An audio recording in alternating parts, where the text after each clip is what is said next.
Žmogui nežinančiam, kas yra biotechnologija, sakyčiau, kad kuriam vaistus, kuriam trąšas, kuriam kūrą, biokūrą iš atsinaujinančių žaliavų ir įvairių ląstelių.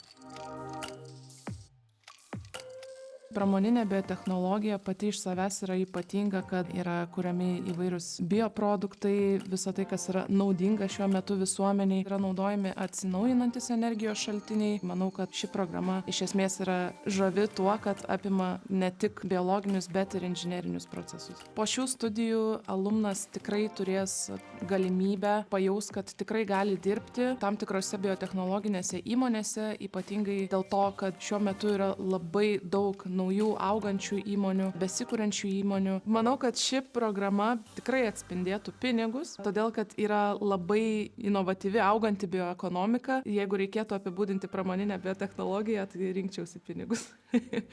Kad tik mokomės tik biologiją. Iš tikrųjų daug chemijos. Daugiau chemijos negu biologija. Aš pati, kai stojau ir prieš pasižiūrint modulių korteles, tai maniau, kad bus biologijos daugiau, nes aš labiau pati kaip biologė buvau, dabar aišku persiverčiau į chemikę. Vitaminai.